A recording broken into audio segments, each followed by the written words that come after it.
Something I find kind of funny is I'm going through every now and then I like to go through my astrological chart, my birth chart, and just kind of look at things. And with the new year up, the fire horse today, Happy New Year, by the way. I'm just reminded about so many things about myself. And I think it's a good thing for all of us to do every now and then. And one of the things is that the sun is in first house for me. And first house is your rising sign. So the first house for me is sun. So what that means is I have a lot of presence about me. So when I walk into a room and no one knows me, most people, like, who's that? Who's that girl? Or sometimes it means like there's no hiding behind any ascendant. Meaning like I'm not hiding behind Aries. I'm not hiding behind Taurus. There's no hiding. I'm the most authentic person that you're going to daily bells that you will meet. And oftentimes with your sun in your first house, it can be overpowering. The personality is so overpowering when we meet people like like me with the sun in their first house. There's no gradual anything about anyone who has a sun in their first house. So I forget that sometimes. I forget that God made me that way.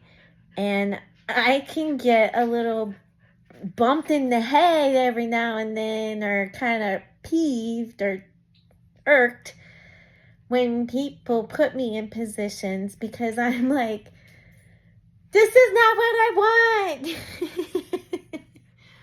But it is obviously where God has put me. And I'm glad that I sat down to do this tonight, because it brings me back to the wealth and knowledge of how the universe is in control of everything. And I urge you all, please go look at your birth chart. But I encourage you to read it. Go to the library. The easy way is to just ask AI, but right now, we can't trust AI right now. Like, you just really need to go take care of yourself and not listen to what other things are saying. So I implore you to go do this. Go get your birth chart.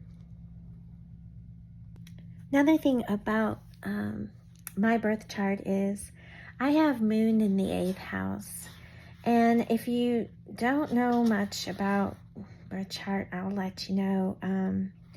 8th house is all about transformation, and the moon is all about transformation.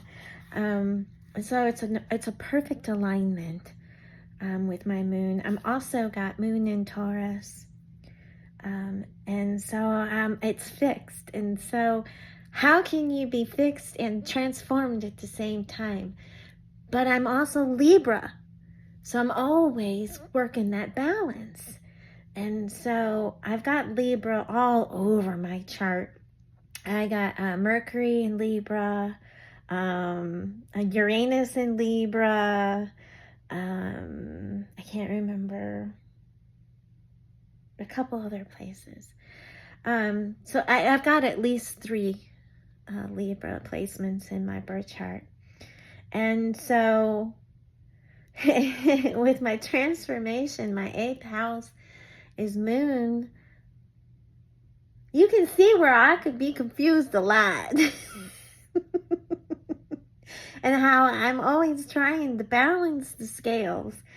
And so I think it's humorous to me, because I know this about myself, but I don't really put it into action or analyze it in a way that it's like, well, ain't no changing it, because that's just how you are. Like, that's just what you're born with, babe. So you might as well just get used to it. And so there's no reason why I want people to go pull up their birth chart. Just go. You can get them for free anywhere, really. But then after you get your birth chart, do some research on it. You know, what planets are in what houses, because those planets are what drive you. And you know, when the universe is out here changing, just like we got the new year and you know, where's Saturn in your chart? You know, like what's going on with Saturn? That's really important too. And I really want to encourage you to do that. I really do. It really will open your eyes to, you might know things about yourself, but it'll make more sense as to why you do what you do. And then the times that you're not aligned with your birth chart, that's when you're off and like you're sick and you're not doing well. You know, it could be mentally ill, or you could be just physically sick. And so I really want to encourage you to do your birth chart, research it. And then when you're ready for some vibrational healing and understanding your birth chart with the vibrations of the universe, I'll help you.